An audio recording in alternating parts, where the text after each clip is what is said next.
لیکن کسی کو بھی اس بات کا علم نہیں تھا کہ یہ خوشیاں عنقریب ماتم میں بدلنے والی ہیں۔ گدی سنبھالے ابھی ایک ہی سال گزرا تھا کہ ایک بار پھر سے مغل امپائر کو دشمنوں کا سامنا کرنا پڑا۔ اگلے 2 سال جنگ چلتی رہی اور شاہ جہاں کو اس جنگ میں بھی بھرپور کامیابی نصیب ہوئی، لیکن شاہ جہاں ابھی اس کامیابی کا جشن مناتے کہ ان کو ایک افسوسناک خبر سے آگاہ کیا گیا۔ ممتاز محل جو کہ شاہ جہاں کے 14ویں بچے کو جنم دے رہی تھی، اس کی حالت بگڑ گئی اور 17 جون سن 1631 کو وہ نہ چاہتے ہوئے بھی اس دنیا سے چل بسی۔ پوری مغلیہ سلطنت کا جشن دیکھتے ہی دیکھتے ماتم میں بدل گیا۔ یہ خبر جو شاہ جہاں پر آگ بن کر گری تھی، اس نے تو جیسے ان کی دنیا ہی ختم کر ڈالی۔ شاہ جہاں کی سب سے پہلی محبت اور ان کی سب سے عزیز بیوی ممتاز محل اس دنیا سے رخصت ہو چکی تھی۔ کہا جاتا ہے کہ اس غم کی پرچائی نے شاہ جہاں کو کالے اندھیروں میں دھکیل دیا تھا۔ اگلے 8 دنوں تک انہوں نے کچھ نہیں کھایا اور اگلے 2 سالوں تک نہ کوئی موسیقی سنی اور نہ ہی پرفیوم لگایا۔ ممتاز محل نے مرنے سے پہلے ایک آخری خواہش کی تھی۔ وہ چاہتی تھی کہ ان کی قبر دنیا کے سب سے خوبصورت مقبرے میں بنائی جائے۔ اس ٹاسک کو اور ممتاز محل کی آخری خواہش کو پورا کرنے کے لیے شاہ جہاں نے اپنی ساری دولت اور پوری زندگی وقف کرنے کا ارادہ کر لیا۔ ممتاز کے گزرنے کے 6 ماہ بعد یعنی 1632 میں ہی تاج محل کی کنسٹرکشن کا کام شروع کر دیا گیا۔ قریب 20,000 سے بھی زیادہ مزدور، پتھر تراش اور کاریگروں کو پوری سلطنت سے اکٹھا کیا گیا۔ لشکروں کے لشکر شاہ جہاں کے حکم پر آگرہ بلوا لیے گئے تھے۔ کیونکہ ممتاز کی قبر یمنا ریور کے برابر میں موجود تھی، اسی وجہ سے اس جگہ پر دنیا کی سب سے خوبصورت بلڈنگ بنانا کافی مشکل ٹاسک تھا۔ ریور کے کنارے زمین کافی سافٹ ہوتی ہے اور اگر یہاں کھدائی کا کام کیا گیا تو پانی کا بہاؤ تاج محل کی فاؤنڈیشن کو بھی نقصان پہنچا سکتا تھا۔ اس مسئلے سے نمٹنے کے لیے مغل انجینئرز نے یہاں سب سے پہلے زمین کے اندر کئی کنویں کھدوانا شروع کیے۔ مزدور یہ کنویں تب تک کھودتے رہتے جب تک خشک زمین نظر نہ آ جاتی تھی۔ ان کنووں کو پتھروں اور گارے سے بھرا گیا اور پھر اس کے اوپر پتھروں کے بڑے بڑے کالمز کھڑے کیے گئے۔ اس سارے کام کو انجام دینے کے لیے مزدوروں کے ساتھ ساتھ ہاتھیوں کی ایک بہت بڑی فوج کو بھی استعمال کیا گیا۔ مغل انجینئرز کی یہ ٹرک کام کر چکی تھی اور اب ایک ایسی مضبوط فاؤنڈیشن تیار تھی جو نرم زمین پر بھی فولاد بن کر کھڑی تھی۔ فاؤنڈیشن کے بعد اب باری تھی ایک ایسے بلڈنگ ڈیزائن کی جو آج سے پہلے کسی نے بھی نہ دیکھا ہو، ایک ایسا ڈیزائن جو پچھلے سارے ریکارڈ توڑ ڈالے۔ تاج محل کے ڈیزائن کا آئیڈیا شاہ جہاں نے اپنے باپ دادا کے مقبروں سے لیا تھا۔ باپ کے مقبرے سے میناروں کا آئیڈیا لیا گیا، دادا کے مقبرے سے بلڈنگ کور کا آئیڈیا لیا اور اپنے انکل کے مقبرے سے ڈوم کا آئیڈیا لیا تھا۔ اور جب ان سب کو کمبائن کیا گیا تو ایک شاندار اور عالی شان ڈیزائن ابھر کر سامنے آیا۔ بلڈنگ کے اسٹرکچر کو بنانے کے لیے لاکھوں نہیں کروڑوں اینٹیں موقع پر ہی بیک کی گئیں۔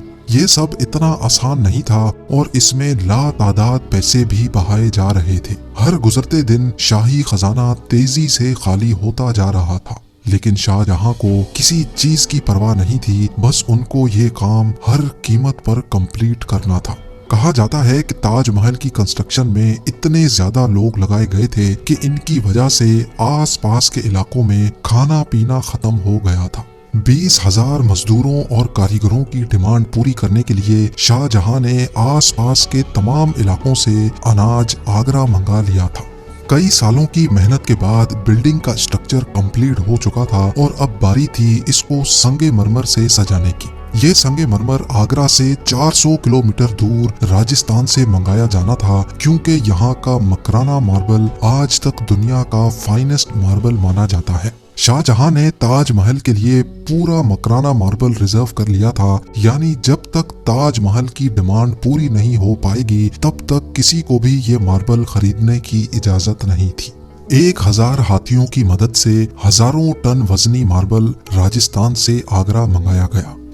تاج محل کا یہ خوبصورت ڈوم اتنا بڑا ہے کہ اس کا اندازہ صرف آنکھوں سے دیکھ کر ہی لگایا جا سکتا ہے۔ آج کل اس طرح کے ڈوم بڑی آسانی سے اسٹیل اسٹرکچر پر بنائے جا سکتے ہیں، لیکن 400 سال پہلے 40 میٹر اونچے ڈوم کو بنانے میں ان کے پاس صرف پتھروں کا ہی سہارا تھا۔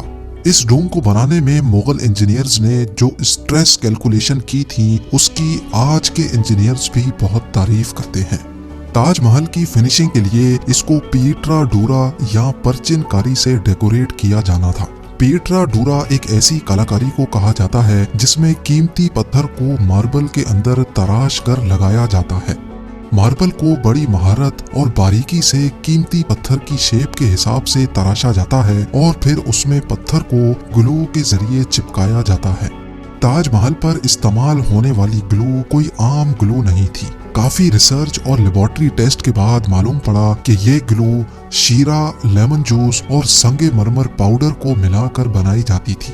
وہی سیم گلو آج بھی تاج محل کی رینوویشن کے لیے استعمال کی جاتی ہے۔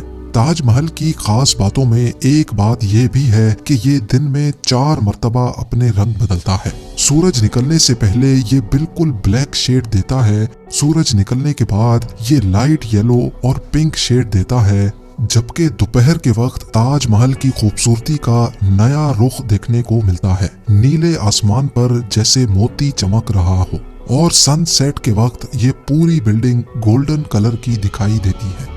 پورے 22 سالوں کے بعد سن 1654 میں تاج محل کی کنسٹرکشن کا کام مکمل کر لیا گیا۔ شاہ جہاں اپنی بیگم کی یاد میں دنیا کا سب سے خوبصورت مقبرہ بنانے میں کامیاب ہو چکا تھا۔ شاہ جہاں نے اس عالی شان عمارت کا نام اپنی پسندیدہ بیوی کی یاد میں ہی رکھا۔ ممتاز محل سے اس کا نام تاج محل رکھ دیا گیا۔